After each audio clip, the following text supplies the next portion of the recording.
Hey there, Ladysmith and area friends. My name is Tiffany from Ladysmith Parks, Recreation and Culture. Thanks so much for joining us for another session of walking and running drills and skills. Today, our focus will be on urban poling. Urban poling is also known as Nordic walking. And the difference between the urban poling versus other poles on the market is the basic design of the pole. So let's begin with that. So we'll start from the bottom up. From the bottom, we have this little boot tip here. It is made of rubber. It's very cute, and it adds a lot of traction on the ground and on the road surface, as well as absorbing vibrations. If we were to take the boot tip off, we have a carbide tip. Now this metal tip is great for other types of terrain such as grass, gravel, trail, dirt, but you would always want to come back to the boot tip if you are on surfaces such as pavement. Okay. Moving up the pole, we have our snow and mud basket. And then continuing up, partway up the pole here, you will see this black cylinder type piece here, and it's called a ferrule. This is also here for further vibration absorption, so that as you are walking, you don't feel that tingly sensation through your arms, specifically your wrists and your elbows, as you are planting the pole into the ground. And then continuing up to the handle, which has an R and a left on, or an R and an L on both sides, obviously for right and left. The pole's handle is designed ergonomically so that you can hold on nice and light, and your outside of your palm has this little base to rest on. You'll also notice the handle is without a strap, which quite a few poles out there have straps. If yours does, I might recommend not using the strap, only because statistics show that if you were using your poles, and worst case scenario, if you were to take a fall, it's unlikely you'll be able to get your hand out of the strap in time to catch yourself. And what tends to happen is your hand lands on top of your pole and you end up with a fracture or a sprain or some sort of injury through the thumb or the wrist. Okay, so just something to consider when you are using your handles on whichever pole design you have. Okay. So then lastly, with the pole, we have our height setting here. Now typically when you're adjusting your height, you'll set it to your actual height, or if you are just a beginner, you will set it to below what your height is. So since I'm a cool 6 feet, I would set mine to 5'8".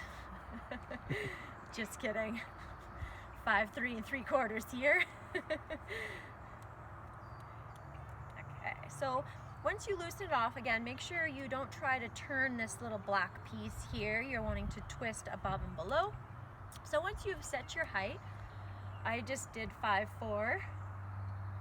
Give me that extra little bit. Okay. Now once we get into the technique, being at your actual height, if you find you're not able to get the full extension with your arm, that's when you would decrease it by 1 or 2. Okay. And then the last thing to set up with your poles, you're going to check that they are in the left and right hand. And then with the boot tips, you want to go toe to toe with your boot tips. So when you're setting it up, toe to toe. Okay? So now that we've got that established, you've learned a little bit about the pole and how to make the adjustments for your own height. Let's get into the exerstride technique. Get it? Exerstride, exercise. Okay, sorry, bad joke. So the exerstride technique is on the principle of the 3 P's. However, over time, I've evolved it to 4P's. So if you've been following all of the sessions so far, you're going to start to notice a theme. And that theme is posture. So our first P in the 4P's of the extra stride technique is posture. So we want to be nice and tall, starting from the crown of the head. Our gaze is straight forward, taking in everything amongst the horizon. Our ears are over the shoulders, shoulders are over our rib cage and hips, and then hips are over top of the knees and the ankles. So then the second P, we're going to move on. So the poles are always at a 45-degree angle behind you. You should never ever see the boot tips in front. So they'll always be behind. So once you have your posture, you're going to begin to take your steps, and then it's plant. So you're going to plant with purpose. So we don't want to slam it really hard, but we also don't want to be super dainty either. So we want to plant with purpose. And then our third P is push. So after our plant, we're going to push the outside of our hand into the base of the handle.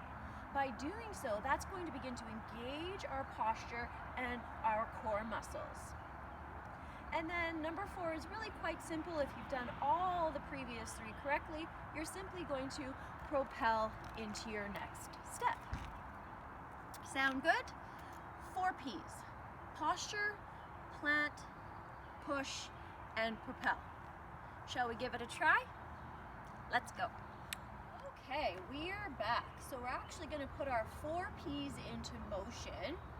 So to begin, we're going to start with the poles on a 45-degree angle behind us. Okay. And we're just going to start by walking normally. And light grip with the handles. You're dragging them behind you like 2 sticks.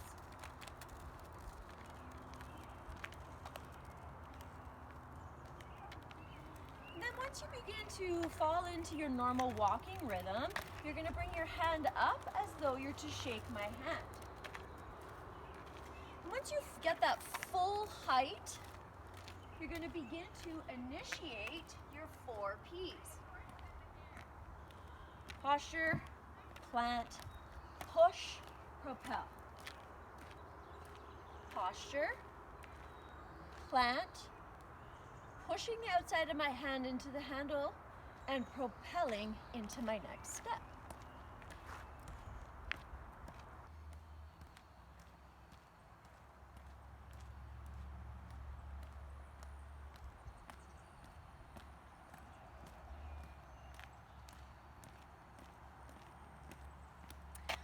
Okay, so like any new exercise program, you want to make sure that you start off gradual. So that means gradually increasing your time, gradually increasing your pace, and as you begin to get used to your 4 P's and the extra stride technique, you're going to slowly begin to extend your arm, extending your range of motion. So having said that, some of the key benefits to urban poling is number 1, it introduces a bigger range of motion through all of your joints and your full body movement. It also helps develop postural and core muscles because you are focusing on that upright position, and through the pushing phase, as you are pushing down, it incorporates the back muscles and the postural muscles, giving them an engagement, a contraction as you are taking each of your steps.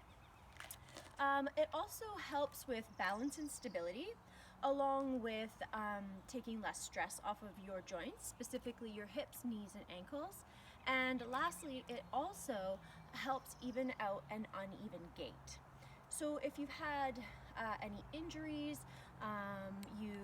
you're working on a little bit of a forward posture, you have a limp, anything like that that causes you to walk unevenly, then the poles over time with practice can help begin to even out any of those deviations that you have on within your body.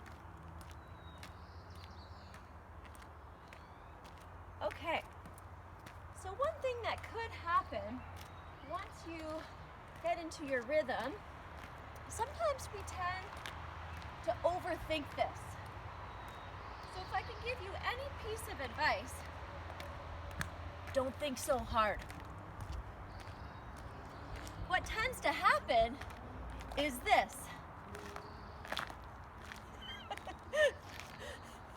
People start to walk very unnaturally. So if that's the case and you begin to feel like you're like, which arms, which feet, just come back to the beginning. Back to that dragging of the poles.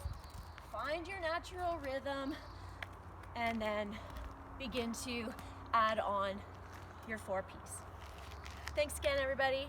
Take care, stay healthy, wash your hands, #isolation recreation. See you next time.